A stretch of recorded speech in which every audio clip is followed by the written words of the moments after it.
नमस्कार। आप सुन रहे हैं अपना रेडियो 96.9 एफएम। मैं हूं अनुराधा। दोस्तों, आज बहुत ही खास दिन है। आज के दिन हम विश्व धरोहर दिवस के रूप में मनाते हैं। ये दिन हमें हमारी संस्कृति, इतिहास और विरासत के महत्व को समझाने का अवसर देता है। तो श्रोताओं, स्वागत है आप सभी का आज के इस कार्यक्रम में, जिसका नाम है हमारी धरोहर। श्रोताओं, ये जो हमारी सांस्कृतिक और ऐतिहासिक धरोहर होती हैं, ये हमारी संस्कृति से हमें जोड़े रखती हैं और इतिहास से रूबरू कराती हैं। आज के इस कार्यक्रम में हम कुछ ऐसी ही बात करेंगे कि कैसे हम अपने सांस्कृतिक और ऐतिहासिक धरोहरों को संजो कर रख सकते हैं, ताकि हम अपने इतिहास से जुड़े रहें, यानी अपनी जड़ों से जुड़ा हुआ महसूस करें। हमारे देश में विभिन्न तरह की सांस्कृतिक ऐतिहासिक इमारतें हैं।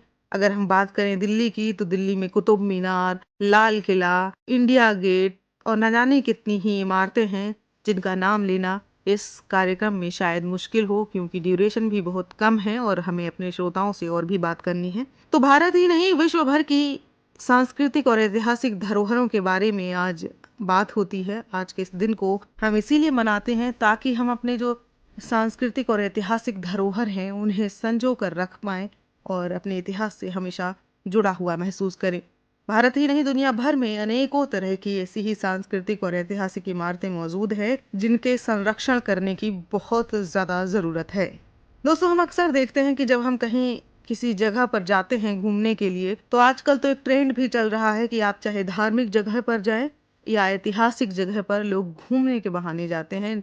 ना कि उन्हें कोई इतिहास से जुड़ाव है, ना ही कोई धार्मिक उतनी भावना है।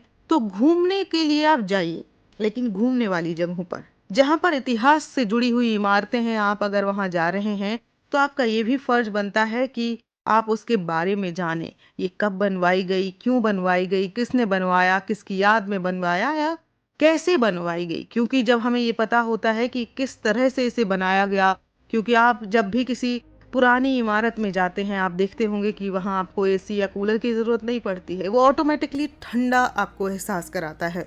तो ऐसी कौन सी तकनीक है जो वहाँ इस्तेमाल की गई, ये आज के आधुनिक जो इंजीनियर हैं उन्हें जानने की ज़रूरत होती है, और वो पढ़ाई करते हैं और साथ में करते भी हैं ऐसा, उसको जानने और समझने की कोशिश करते हैं। तो हमें भी अपने इतिहास से जुड़े रहने के लिए, अपनी जड़ों से जुड़े रहने के लिए ऐसी जगहों के बारे में पता होना चाहिए। अच्छा, दूसरी बात मैं आपसे करूंगी कि हम देखते हैं कि हम वहाँ जाते हैं, घूमने के पर्पस से जा रहे हैं, ठीक है, आप कैसे भी जा रहे हैं, लेकिन आप वहाँ गंदगी ना फैलाएं। आपको अच्छा लगेगा, आप गंदगी में बैठेंगे, आपके बाद कोई आएगा, उसको भी अच्छा नहीं लगेगा, और फिर ये हमारे देश के प्रतीक होते हैं। आप देखते होंगे कि कई लोग उन पे नाम लिख देते हैं, यूं ही वो विरासत को छेड़छाड़ करके खराब कर देते हैं। ये तो अच्छा नहीं है। ना जाने कितने सालों से वो इमारत वहाँ खड़ी हुई है और आपने उसे गंदा किया या उस पर नाम लिखा या तमाम तरह की एक्टिविटीज की जो उस इमारत के लिए अच्छी नहीं है। उन्हें संरक्षित करने की जरूरत है। तो ऐसा बिल्कुल ना करें। ये आपको बिल्कुल शोभा नहीं देता कि आप वहाँ जाकर इस तरह के काम करें, बल्कि कोई ऐसा कर रहा है तो उसे जरूर रोकें। तो इस बारे में हमने बात की है हमारे आज के एक्सपर्ट से, जिनका नाम है अमन शर्मा, और इतिहास की काफ़ी अच्छी जानकारी रखते हैं और इन्होंने इतिहास की पढ़ाई भी की है। तो आइए हम आपको मिलवाते हैं अमन शर्मा जी से। ये हमें इस ऐतिहासिक दिन के बारे में जानकारी दे रहे हैं। मेरा नाम अमन शर्मा है। मैं एक कंजर्वेशन आर्किटेक्ट हूँ। मैं अपनी पीएचडी कर रहा हूँ आईआईटी हैदराबाद, जो कि हेरिटेज और traditional knowledges and sustainable development के अराउंड है। अमन जी, आज वर्ल्ड हेरिटेज डे है, तो विश्व विरासत दिवस क्या है, थोड़ा सा इसके बारे में हमारे श्रोताओं को बताएं। 1982 में एक ऑर्गेनाइजेशन है, international council on monuments and site, जिसको हम आइकोमॉस ही कहते हैं। उन्होंने 1982 में हेरिटेज की इम्पोर्टेंस और अवेयरनेस बढ़ाने के लिए कि वो क्यों प्रिजर्व किया जाना चाहिए या क्यों प्रोटेक्ट किया जाना चाहिए, तो उसके लिए एक यूनेस्को में प्रस्ताव रखा 1982 में कि हमें एक 18 अप्रैल को वर्ल्ड हेरिटेज डे के रूप में इसको मनाना चाहिए। 1983 में एक्सेप्ट हो गया कन्वेंशन में, एंड तब से हम इसको सेलिब्रेट करते हैं हर साल 18 अप्रैल को। वर्ल्ड हेरिटेज डे तो हम इसको एक बहुत ही कोलोकियल टर्म में कहते हैं, मतलब आम भाषा में कहते हैं, लेकिन वैसे इसका नाम है international day for monuments and sites. क्या हर साल विश्व विरासत दिवस मनाने की कोई थीम होती है, और इस साल की क्या थीम है? साल इसको अलग अलग थीम पे मनाया जाता है। कई सालों से इसका जो थीम का जो फोकस है वो क्लाइमेट चेंज और क्लाइमेट रिलेटेड इश्यूज के अराउंड ही मतलब अडॉप्ट किया गया है। तो इस साल का जो थीम है वो है हेरिटेज चेंजेस। इसके अंतर्गत इकोमॉस का ये मानना है कि हम किस तरीके से हेरिटेज जो हमारा है, जो हमारी विरासत है, जो उससे जुड़े हुए जो भी हमारी वैल्यूज हैं, उनको हम किस तरीके से आज की डेट में क्लाइमेट चेंज को मिटिगेट करने के लिए या उससे तरीके से संघर्ष करने के लिए किस तरीके से हम हेरिटेज को अपना सकते हैं, बचा सकते हैं। क्या हम उससे ऐसा सीख सकते हैं जो आज की प्रैक्टिसेस में, जो हमारी आज की जो जिस तरीके का जीवन है उसमें सुधार लाया जा सके, उसको अडॉप्ट करके कैसे हम अपना जीवन बेहतर बना सकते हैं। जो विश्व विरासत दिवस हम मनाते हैं, इसके पीछे क्या उद्देश्य होता है? थोड़ा सा इसके बारे में विस्तार से हमारे श्रोताओं को बताएं। जी, उद्देश्य यही है कि जैसे हम जानते हैं कि हमारा मतलब देश प्राचीन देश है और कई तरह के नेचुरल बिल्ट मिक्स्ड हेरिटेज जो है, जो कि हमारे देश में पाया जाता है। और हम देख रहे हैं कि जैसे जैसे समय के साथ में जैसे डेवलपमेंट हो रहा है, विकास हो रहा है, हम लोग कहीं ना कहीं हेरिटेज मतलब पिछड़ता जा रहा है और हम उसके बारे में उतना कुछ नहीं कर रहे हैं, उसको बचाने के बारे में। इसी तरीके से विश्व भर में जो बाकी की और जो देश हैं जहाँ पे की हेरिटेज है और बचाने के लिए, उसके बारे में जागरूकता फैलाने के लिए इस दिन को मनाया जाता है। तो इसमें सिर्फ यही नहीं देखते हैं कि कैसे जो जो हेरिटेज है उसको बचाया जा सके, बट कैसे उससे सीखा जा सके आज के जीवन को बेहतर बनाने के लिए, वो इसका मेन उद्देश्य है वर्ल्ड हेरिटेज डे को मनाने। तो बात जब संरक्षण की आई है तो मैं यहाँ ये जानना चाहूंगी कि अगर हम भारत के परिप्रेक्ष्य में बात करें तो क्या स्थिति है हमारे यहाँ हेरिटेज की और किस तरह संरक्षण किया जा रहा है? थोड़ा सा इसके बारे में प्रकाश डालें। भारत के संदर्भ में अगर हम इसकी बात करें तो कोई ही शायद ऐसा शहर होगा जहाँ हमें किसी न किसी प्रकार की ऐतिहासिक इमारत ना मिलती हो। बड़े शहर जैसे कि दिल्ली, कलकत्ता, चेन्नई, मुंबई, ये तो ऐसे शहर हैं कि जहाँ पुराने पूरे बहुत ही बड़े बड़े सेटलमेंट्स या उस तरीके के एरियाज हैं जहाँ पे की भरमार है। शहरों के संदर्भ में नहीं, छोटे छोटे गांवों में भी हमें देखने को मिलता है कि कई तरह की ऐतिहासिक इमारतें पाई जाती हैं। जो हमारी एक सरकार की जो प्रमुख संस्था है आर्कियोलॉजिकल सर्वे ऑफ इंडिया, उसकी जिम्मेवारी है हेरिटेज को संरक्षित और बचा के रखने की। लेकिन उसमें एक जो लिमिटेशन है वो ये है, जिन इमारतों को वो मानते हैं कि ये नेशनल इम्पोर्टेंस की हैं या मतलब राष्ट्रीय धरोहर है, उनके लिए आर्कियोलॉजिकल सर्वे ऑफ इंडिया कार्यरत है। बाकी जो कुछ ऐसे हेरिटेज हैं जिनको राज्य स्तर पे मतलब स्टेट लेवल पे मान्यता दी गई है, उनके लिए हर एक स्टेट की एक अपनी अपनी एक स्टेट बॉडी है, राज्य की एक संस्था है जिसके अलग अलग नाम होते हैं, डिपार्टमेंट ऑफ आर्कियोलॉजिकल सर्वे या स्टेट आर्कियोलॉजी। इस तरीके से स्टेट लेवल पे भी संस्थान है जो कि इसी क्षेत्र में काम करती है। कई शहरों में जैसे कि दिल्ली में म्युनिसिपल कॉर्पोरेशन ने भी कुछ कुछ एरियाज हैं जो कि डिमार्क कर रखे हैं, कुछ कुछ इमारतें हैं जिनको रिकॉग्नाइज किया हुआ है कि ये हेरिटेज बिल्डिंग्स हैं, तो वो भी उस स्तर पे भी काम कुछ कुछ होता है। एनजीओज हैं, बहुत सी संस्थाएं हैं जो कि काम करती हैं, जैसे कि इंटेक उसमें से एक बहुत ही प्रमुख संस्था है। आगा खान एक बहुत ही प्रमुख संस्था है जो कि हेरिटेज के संरक्षण में काम करती है। इतना कुछ होने के बावजूद भी अभी we are lacking a lot और काफी कुछ और किए जाने की आवश्यकता है। भारत सरकार की भी स्कीम्स आई हैं, जैसे कि हृदय आई थी, जो कि जिसमें कि 12 शहर देश भर के अलग अलग हिस्सों से चुने गए थे और हेरिटेज रिलेटेड इंफ्रास्ट्रक्चर पे काम किया गया था। प्रसाद भी कुछ कुछ उसी की तरफ ओरिएंटेड है जहाँ की हेरिटेज कंजर्वेशन के ऊपर ध्यान दिया जाता है। इस तरीके से काफी कुछ स्कीम्स, काफी संस्थाएं काम कर रही हैं, बट अभी और भी काफी कुछ किए जाने की आवश्यकता है। जी, अमन जी, अगर हम बात करें कि एक आम आदमी किस तरह से हमारे जो हेरिटेज हैं, जो हमारी धरोहर हैं, उनको संरक्षण करने का काम कर सकता है, इसके बारे में थोड़ा सा बात करें। सबसे पहली शुरुआत तो इसी से की जा सकती है कि अगर आप कहीं पे भी पाते हैं कि कोई ऐतिहासिक इमारत या कोई ऐसी धरोहर आपके आसपास है, तो जैसा कि हम देखते हैं कि काफी लोग जाते हैं एंड वहाँ पे गंदगी भी करते हैं, कचरा भी फेंकते हैं, ध्यान थोड़ा सा कम देते हैं। काफी बार आपने देखा है कि नाम लिख देते हैं इमारतों के ऊपर, दीवालों के ऊपर, या कुछ इस तरह की कलाकारी करते हैं जो उसका स्ट्रक्चर है उस पर काफी हानिकारक फर्क पड़ता है। सबसे पहली शुरुआत तो यही की जा सकती है कि उसको किसी तरीके की हानि ना पहुंचाएं। दूसरा ये किया जा सकता है कि अगर कोई इमारत है जो कि रिकॉग्नाइज्ड नहीं है बाय एनी चांस, उसको डिमोलिश ना करें। उसकी जगह उसको ये ना समझे कि ये तो पुरानी इमारत है, इसकी क्या जरूरत है और इसकी जगह पे कुछ नया बनाया जाना चाहिए। एक इस तरह की जो मानसिकता है उसको भी बदलने की आवश्यकता है। तो एक आम आदमी के तौर पे मुझे लगता है कि सबसे पहली शुरुआत यहीं से की जा सकती है। जब भी हम कहीं घूमने जाते हैं तो अक्सर देखते हैं कि लोग अपने प्रेमी प्रेमिकाओं के साथ नाम लिख देते हैं, कोई कलाकारी करते हैं, गंदगी फैला देते हैं। इससे इमारत को काफी नुकसान पहुंचता है और ये आपने बिल्कुल सही कहा कि यदि हम इन सब चीजों को रोकें, खुद भी ना करें और दूसरों को भी रोकें, तो इसके संरक्षण में हम काम कर सकते हैं, भागीदार हो सकते हैं।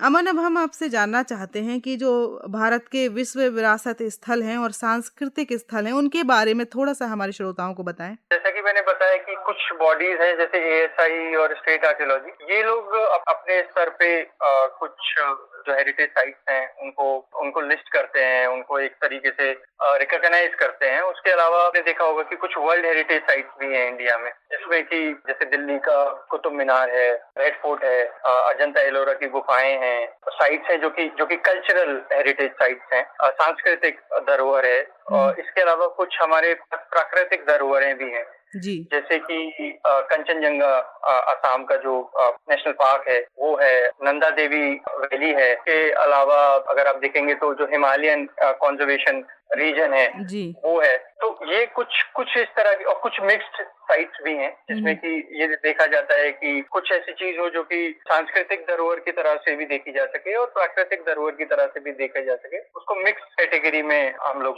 रखते हैं। वर्ल्ड हेरिटेज किसी चीज को मानने का जो क्राइटेरिया है वो ये है कि यूनेस्को ये कहता है कि अगर किसी चीज में आउटस्टैंडिंग यूनिवर्सल वैल्यू है, आउटस्टैंडिंग यूनिवर्सल वैल्यू से मतलब है कि कुछ ऐसा कि जो कहीं और नहीं है, इम्पोर्टेंस सिर्फ वहीं के उसी जगह के लोगों के लिए नहीं कि पूरी विश्व भर के लोगों के लिए उसकी एक इम्पोर्टेंस है, एक जरूरत है जी, तो इस तरह की हिंदुस्तान में करीबन 40 वर्ल्ड हेरिटेज साइट्स हैं, जिसमें से कि 32 साइट्स जो हैं वो कल्चरल हेरिटेज साइट्स हैं। If I am not wrong 7 natural world heritage sites हैं और एक मिक्स्ड वर्ल्ड हेरिटेज साइट है।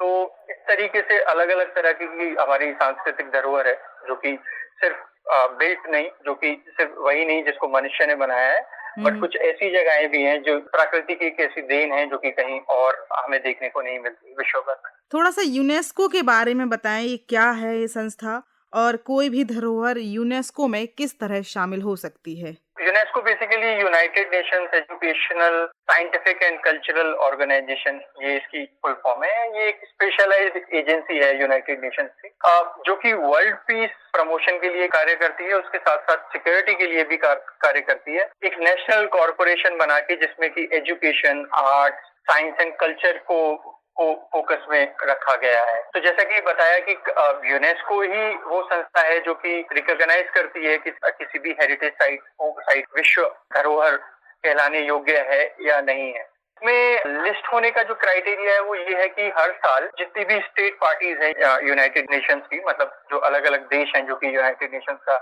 हिस्सा हैं, उनसे ये पूछा जाता है कि आप अपनी कौन सी हेरिटेज साइट है जिसको कि आप समझते हैं कि ये विश्व धरोहर कहलाने लायक या रिकॉग्नाइज करने लायक है, उसके बेसिस पे नॉमिनेशंस बनाए जाते हैं जो कि सरकारें अपनी तरफ से नॉमिनेशंस भेजती हैं यूनेस्को में। उसमें ये एस्टैब्लिश करती है कि क्या उसकी आउटस्टैंडिंग यूनिवर्सल वैल्यू है। उसके बेसिस पे यूनाइटेड नेशंस का अपना एक पैनल है जिसमें कि आईकोमोस जो वर्ल्ड हेरिटेज डे को सेलिब्रेट करने के लिए लार्जली रिस्पॉन्सिबल है, उसका भी एक अहम रोल है उसमें, जो कि ये रिकॉग्नाइज करने में यूनेस्को की सहायता करता है कि कौन सी धरोहर विश्व धरोहर कहलाने योग्य है। ये एक प्रोसेस है, हर साल हम देखते हैं कि जैसे 1 या 2 विश्व धरोहर रिकॉग्नाइज करती है यूनेस्को। अमन जी, आपने काफी अहम जानकारी आज विश्व धरोहर दिवस के मौके पर हमारे श्रोताओं के साथ साझा की है। अपना इतना कीमती समय हमारे लिए दिया, इसके लिए आपका बहुत बहुत शुक्रिया। जी, धन्यवाद। तो दोस्तों, अमन जी ने कितने अच्छे से हमें बताया कि क्यों कोई धरोहर हमें संजोकर रखना है, कैसे वो यूनेस्को की लिस्ट में शामिल होती है और कैसे उसका संरक्षण किया जाता है, कौन कौन सी संस्थाएं हैं जो इस पर काम कर रही हैं, तो ये जानकारी हमें अमन जी से प्राप्त हुई। अब चलिए आपको लेकर चलते हैं एक ऐसे ही छात्र से जो इतिहास से काफ़ी जुड़ा हुआ महसूस करते हैं और इतिहास में उन्हें खासी रुचि है। तो आइए हम आपको मिलवाते हैं वैभव शर्मा से, जो कि अभी एक छात्र हैं और इतिहास से उनका काफ़ी अच्छा जुड़ाव है। ये कुछ कह रहे हैं, आइए सुनते हैं। देखिए, जब हम बात करते हैं अपने मॉन्यूमेंट्स को, अपने हेरिटेज साइट्स को बचाने की, तो हमें कुछ चीज़ों का ध्यान रखना चाहिए जब भी हम ऐसी किसी जगह पर विज़िट करते हैं।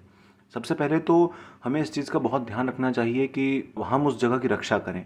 अब रक्षा कैसे की जा सकती है? आप देखेंगे कि कहीं आप अगर जाते हैं मॉन्यूमेंट्स पर, तो अक्सर कुछ मॉन्यूमेंट्स पर लोग जो है वो कुछ-कुछ उकेर देते हैं, कभी पेन से, कभी चाबी से और अलग-अलग चीज़ों से जो नुकीली होती हैं। तो कभी अपना नाम लिख देते हैं, कभी अपने चाहने वालों का नाम लिख देते हैं, जिससे क्या है, उस मॉन्यूमेंट के स्ट्रक्चर पर बहुत फ़र्क पड़ता है, वो वीक होता जाता है, क्योंकि ऐसा एक कोई निशान नहीं है, ऐसा कोई एक व्यक्ति नहीं है जो उस पर निशान बनाता है। अब देखा-देखी में बहुत सारे लोग ऐसे हो जाते हैं जो उस मॉन्यूमेंट पर निशान बनाना शुरू कर देते हैं, जिस वजह से उसकी सुंदरता भी ख़त्म हो जाती है और जो स्ट्रक्चर, जो कला किसी दौरान में किसी कलाकार ने उस पर उकेरी थी, वो भी प्रभावित होती है। दूसरा ये है कि जब आप देखेंगे कि किसी-किसी मॉन्यूमेंट्स पे जब आप जाते हैं, तो लोग अक्सर कचरा जो है अपना वहीं फेंक देते हैं। क्योंकि इसका एक बहुत बड़ा कारण ये है कि लोग आजकल मॉन्यूमेंट्स को अ, इतिहास की दृष्टि से देखने नहीं जाते, एक तरह से पिकनिक मनाने जाते हैं। आप देखेंगे कि अपने शहर में, अगर मैं दिल्ली की बात करूँ, तो जिसमें आप हुमायूं टॉम्ब हो गई, सफदरजंग का किला हो गया, या कुछ भी ऐसी जगह हुई जो हेरिटेज साइट है, उसमें लोग इस रुचि से नहीं जाते कि उस वक्त क्या हुआ होगा, उसकी सुंदरता को देखने हम लोग जाएं। उन्हें लगता है कि छुट्टी का दिन है, तो कहीं वक्त बिताना है, तो इसलिए आप देखेंगे चिप्स के पैकेट ले जाते हैं, फ्रूटी के और अन्य अन्य ऐसे ब्रांड हैं जो वो लोग लेकर जाते हैं, खाने पीने की चीज़ें। तो हमें इतना ध्यान रखना चाहिए कि उसकी सराउंडिंग्स को हम लोग गंदा ना करें। जो चीज़ें हम लोग खाने के लिए या कुछ भी चीज़ अगर हम वहाँ लेकर जाते हैं, तो उसका जो रैपर है वो अपने साथ ही वापस लेकर आएँ, ताकि जो अगला व्यक्ति उस जगह पर जाए, उसके लिए भी वो जो सुंदरता है वो बनी रहे। और एक ये भी चीज़ है कि मैंने जैसे अलग अलग जगहों पर जब विज़िट किया, मैंने कश्मीर से लेकर कन्याकुमारी तक की जो हेरिटेज साइट्स जब देखी, तो मुझे लगा कि जब भी आप किसी हेरिटेज साइट पर जाएं, तो उसके बारे में आप ज़रूर कुछ ना कुछ पहले पढ़ कर जाएं। सिर्फ गूगल पर ये ना देखें कि ये मोन्यूमेंट आपके घर से कितना दूर है, आपको यहाँ जाने में कितना समय लगेगा। आप उसकी जो ऐतिहासिक पृष्ठभूमि है, उसके ऊपर भी थोड़ा ध्यान दीजिए, थोड़ा उसके बारे में पढ़िए, लिखिए, जिससे क्या होगा कि जब आप वहाँ पर जाएंगे, आप उसके डिज़ाइन को, आप उसकी कलाकारी को, आप उसके काल को बहुत बेहतर तरह से समझ पाएंगे। आपको ये लगेगा, आपको ये पता चलेगा। अगर मान लीजिए किसी मुग़ल आप मॉन्यूमेंट पर जा रहे हैं, तो आपको अगर वहाँ के बारे में पढ़ कर जाएंगे, तो थोड़ा पता लगेगा उस समय में किस तरह के डिज़ाइंस यूज़ हुआ करते थे, नक्काशी में जो है वो किस तरह की चीज़ें यूज़ हुआ करती थी। अगर आप किसी तस्वीर या किसी ऐसे आर्किटेक्चर को जानते हैं, या उसके बारे में आपने अगर पढ़ा है पहले, तो आप उसको बेहतरीन ढंग से अपने व्लॉग में, अपने राइटिंग्स में, या फिर आप किसी को भी जब अगली जगह बताएंगे, तो आप उस पृष्ठभूमि के साथ उस जगह के बारे में बता पाएंगे, जिस वजह से उस जगह का जो गौरव है, उस जगह की जो प्रसिद्धि है, वो और ज़्यादा बढ़ेगी, और जो अन्य लोग हैं वो भी वहाँ जाने के लिए उत्सुक होंगे। तो ये 3-4 चीज़ें ऐसी हैं जिसमें अगर आप ध्यान देंगे, तो जो एक मॉन्यूमेंट्स है, जो एक हेरिटेज है, उसकी सुंदरता बनी रहेगी, उसकी ऐतिहासिक पृष्ठभूमि बनी रहेगी। जो कहानी है वो सिर्फ किताबों में ना रहकर माउथ पब्लिसिटी के थ्रू आगे वाली जनरेशन्स के पास जाएगी, और ये निरंतरता जो है वो बनी रहेगी, और लोग जो हैं वो समय समय पर हेरिटेज साइट्स पर जाना जारी रखेंगे, जिस वजह से यहाँ के आसपास का टूरिज़्म बढ़ेगा। आप देखेंगे कि जब आप वहाँ पर जाते हैं, तो कुछ आसपास की अगर पहचान वाली कोई चीज़ है छोटी सी, वो आप ज़रूर खरीद लीजिए, जिससे क्या होगा, वहाँ के जो रहने वाले लोग हैं उनका जो कारोबार है वो बढ़ेगा, और उस इलाकों में भी समृद्धि आएगी। उन इलाकों को लोग भी जो है वो मेन स्ट्रीम से जुड़ पाएंगे, अगर कोई ऐसी जगह पर कोई हेरिटेज साइट है जहाँ लोग अधिकतर ज़्यादा नहीं जाते हैं। और एक और मेरा सुझाव है, ये रहेगा कि आप जो गिने गिनाए या जो बहुत प्रचलित हेरिटेज साइट्स हैं उन पर भी जाइए, उसमें भी कोई दिक्कत नहीं है, पर कुछ ऐसी साइट्स खोजने की भी आशा रखिए, अपनी इच्छा रखिए, जो अंडररेटेड हैं, जिनके बारे में कम बात होती है, पर वो भी एक बेहतरीन इतिहास लेकर रखे हैं और जिनमें भी एक संभावना है। तो ऐसी जगहों पर भी विजिट कीजिए, मेरा यही सुझाव रहेगा। धन्यवाद। तो श्रोताओं, ये थे वैभव शर्मा। इन्होंने काफ़ी अच्छी बातें बताई कि कैसे हम अपनी किसी भी सांस्कृतिक ऐतिहासिक धरोहर को संभाल कर और संजो कर रख सकते हैं। फिलहाल इस कार्यक्रम में समय हो रहा है एक छोटे से संगीतमय ब्रेक का। ब्रेक के बाद हम फिर हाजिर होते हैं। आप सुनते रहिए अपना रेडियो 96.9 FM। सजना सुनो सजना, हे सजनी कहूँ सजनी, चलो चलो आपन गाँव यो, चलो चलो आपन गाँव। हे सजना सुनो सजना, चलो चलो आपन गाँव यो, चलो चलो आपन गाँव। हे सजना सुनो सजना, चलो चलो आपन गाँव यो, चलो चलो आपन गाँव। हे सजनी सुनु सजनी, जब न आपन गाँव ये, जब न आपन गाँव में ही हम जिंदगी बितायब हो, गाँव में ही हम जिंदगी बितायब, लेबल कहियो परदेस के नाम। हे सजना सुन सजना, चलू चलू आपन गाँव यो, चलू चलू आपन गाँव। हे सजनी सुनु सजनी, जब न आपन गाँव ये, जब न आपन माय बाबूजी कानत है थिन, नित दिन बाट जो हट है थिन।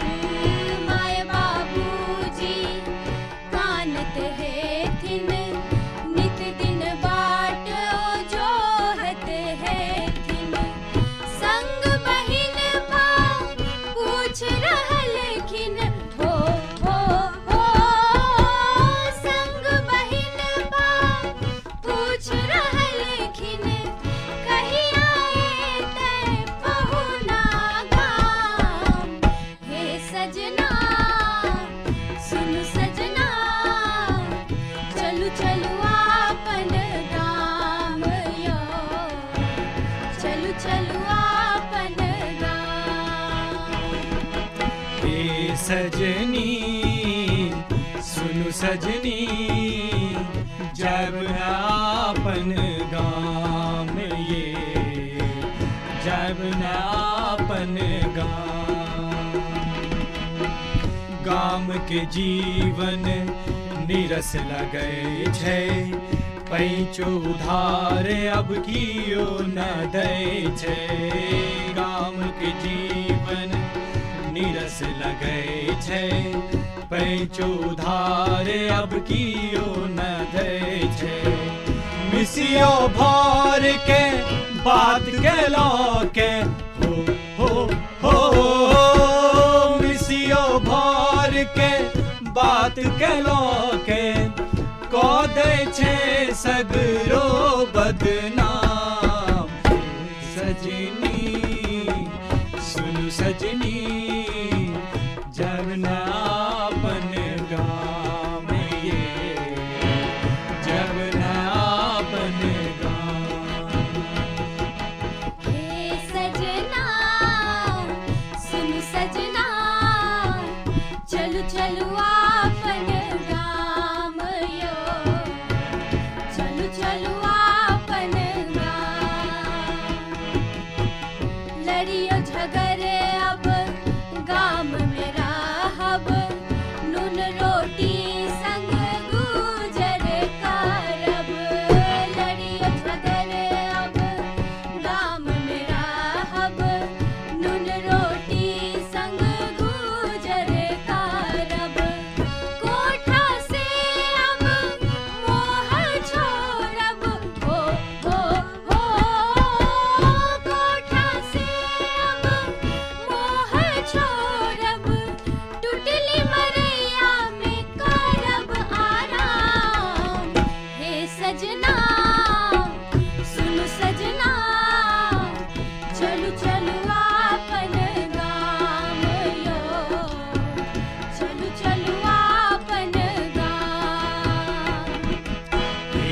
सजनी सुनु सजनी जवना आपन गाम ये जवना आपन गाम माया के जाल में जहिया से फसलो सबटा बात तय आही के मन लो माया के जाल में जहिया से फसलो सबटा बात तय आही के मन लो अब नहीं आयब परदेस पुनी पुनी हो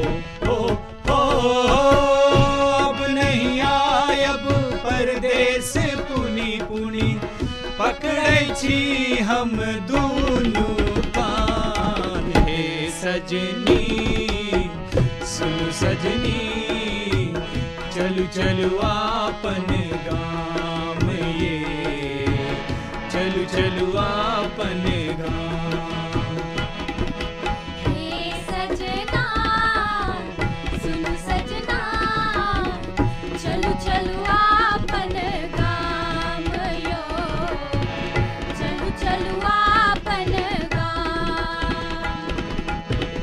गाम में ही हम जिंदगी बितायब हो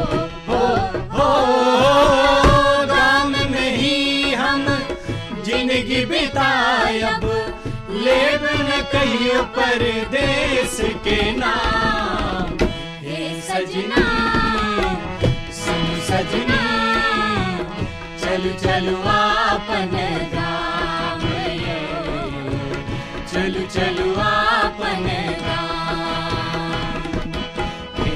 सजनी सुनु सजनी चलू चलू आपन गाम ये चलू चलू आपन गाम चलू चलू आपन गाम ये चलू चलू आपन गाम चलू आपन गाम यो चलू चलू आपन गाम। तो श्रोताओं, अब इसी गीत के साथ हमारा भी समय हो रहा है आज के इस कार्यक्रम से विदा लेने का। आपको ये कार्यक्रम कैसा लगा हमें ज़रूर बताएं। इसके लिए आप हमें फॉलो कर सकते हैं हमारे फेसबुक पेज पर। हमारा फेसबुक पेज है अपना रेडियो 96.9 FM। तो श्रोताओं, आपसे कुछ ही देर में आप हमारा कार्यक्रम सुन पाएंगे टीन टॉक्स, जिसे प्रस्तुत करेंगे आरती शर्मा। आप दीजिए अनुराधा को इस कार्यक्रम से जाने की अनुमति। आप सुनते रहिए अपना रेडियो 96.9 FM। नमस्कार।